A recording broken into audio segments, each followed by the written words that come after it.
I've been telling you for a while now that I'm getting the back end of the lift put on the truck, and it's finally on. It's been on for a week or two or three, and it's been on for a while, and I didn't want to just put it on and make a video without having driven it for a little while. I wanted to have something to say about it, and I gotta say it's pretty amazing. Again, I went with the Accutune, I think it's their 5A suspension package, which is, I mean, short of getting the billet upper control arms from Icon for the front, pretty much includes everything. Kings, front and back. The Kings are the 2.5 extended travel. It's their OEM series, but they finagle it a little bit to get a little bit more travel out of the front shock. They're adjustable. The rear shocks are 12-inch smooth body shocks with massive reservoirs on them. And in order to fit that on, they had to get Archive Garage, shock towers, relocation kit. I have the Icon RXT springs, etc. I'm going to show you all that in a second here. So this video is going to be a little bit different. It's not a how-to like I usually do. It's not an installation video. I already did the installation for the front. The back end took a lot of grinding, a lot of welding. Accutune, Max Powell, those guys have some videos out there of what all it takes. Basically, unless you're super confident that you're going to get your truck realigned correctly, I wouldn't bother with this. Unless you're super confident that you can weld your shock towers on so that, you know, it's a Toyota, so I want those welds to last 20-30 years.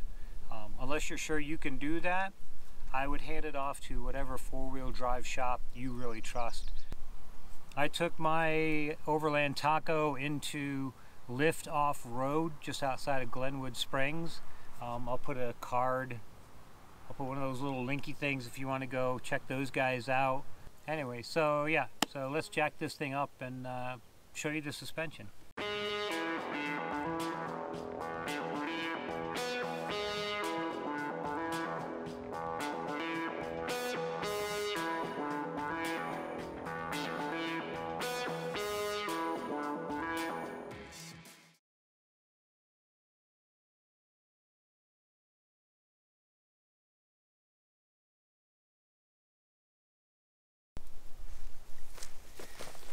Alright, so that gives you a little bit of an idea of how much travel you can get out of the Accutune setup.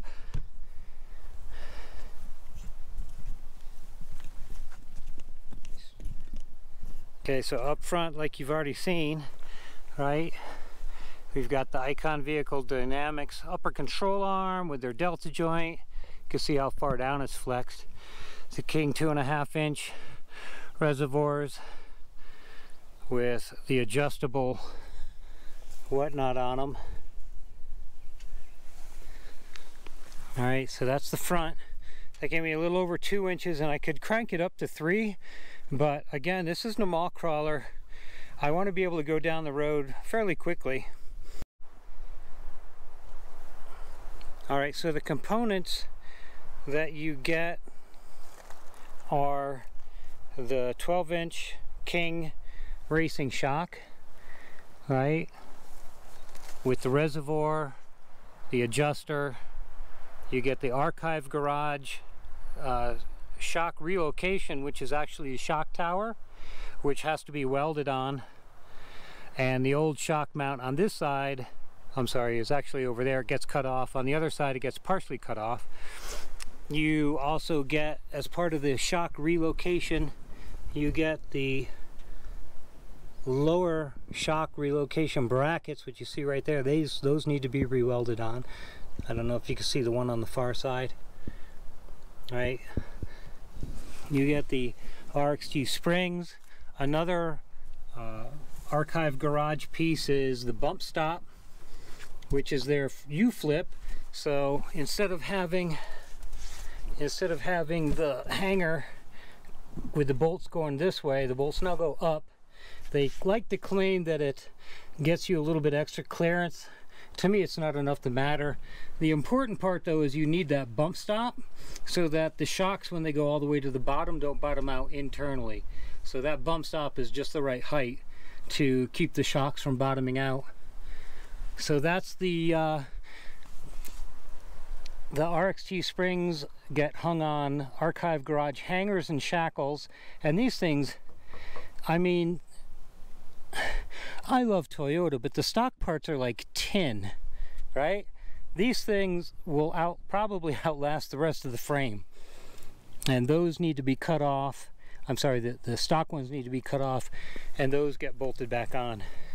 So that's the back end. One thing I will suggest, when you do this, go ahead and order yourself a set of extended stainless steel brake lines. I got mine from Bilstein. I have them at home, I just haven't put them on yet. When this thing is fully extended, and this is not fully extended right now, remember, back tire's still on the ground, these things come tight, so this still has another 2 inches of lift in the back before the back end actually runs out of droop. So let me show you what's going on back here. Basically, if you go out and look at your Tacoma, your shock goes from here down to here, right? And it gives you, what is it, 6 inches of travel? I think it might be 6. So with the Accutune archive garage, you see the little A there, that's the archive garage setup, right? They add a shock relocation tower. You get a 12-inch King off-road racing shock, right?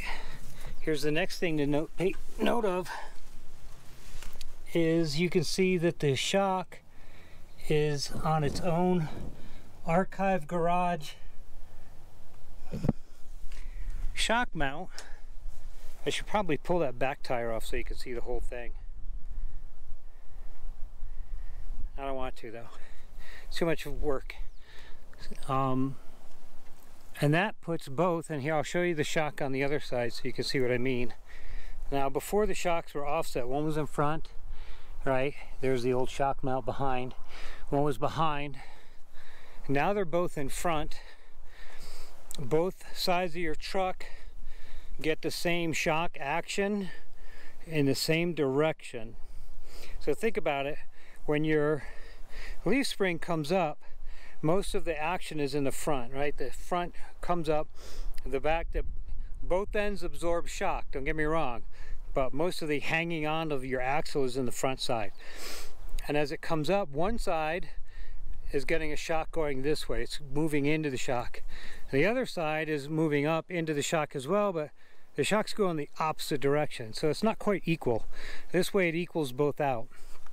Also, with these longer shocks, you get ridiculous amounts of droop because holding up the RXT Icon springs, I also have the Archive Garage hangers and shackle mounts. And if you look at the front of this, this is cut out a little bit. This shackle could actually drop way low. I can't even imagine what it would take to drop it that far, but it can. And you know, so you end up with droop like that. Now I don't know if you can tell, my back tire is still on the ground, right? It's still got actually quite a bit of weight to it. I gotta tell you, with this thing fully loaded and the shock set on stiff, it drives amazing. It hits bumps at speed like they're not even there. The only time it's overloaded is when it's in mothership mode, and we'll talk about that in a bit. But normally my truck sits with the cap and all the armor, so it's got a little bit of weight to it, but not a ton. And it sits like that. So when I set up the RXT springs, I went for option 2. Option 1 is no weight. Option 2 is what I have, right? I have a cap. I've got a spare tire, a full-size spare that actually sits inside. I've got rock sliders. I've got the RCI skid plates. So it's got a little bit of extra weight to it. So I went with option 2. And then option 3 is another set of springs to add in to add some more spring rate. So when, not if, but when I add a steel bumper, okay, so when I add a steel bumper and whatnot to this, maybe then I'll add that other leaf spring pack in. But for now, I don't really need to. This thing rides so nice, and we're going to try to get some videos together for you here of the shocks in action. I'll figure out how to rig my GoPro underneath the truck without losing the poor thing. So how much lift does this kit actually get you? Well, it can get you 3 inches front and back. I did not go to that extreme. Like I said, I believe mine in the front is 2 1/4. A lot of people make that mistake. All they want is lift, and they forget that the tire needs a little bit of down travel, right? If you hit a dip in the road and your tire's already at the fully extended, when the tire drops, the whole truck has to drop. Does that make sense? If it doesn't, we'll try to go find you a physics lesson, right? So you need to have some suspension travel in that shock. Now I could probably go to 2.5 inches, solid 2.5 inch front lift, and still have a little bit of down travel. But I mean, what's the difference between 2 and 2.5 inches, right? It's really not that much.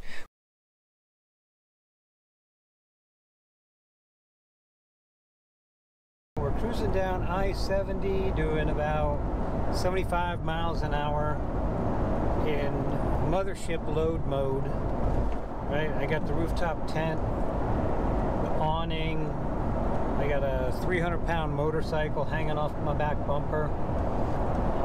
I did have to crank the compression down, so these Fox shocks are adjustable. Usually I cruise around in about in the middle, and it seems to soak up the bumps pretty good. With all this extra weight in the back, it was still okay. It was way better than stock, like light years better than stock. But once I cranked the back down to pretty stiff, it's not all the way down, there's a couple clicks I could go further.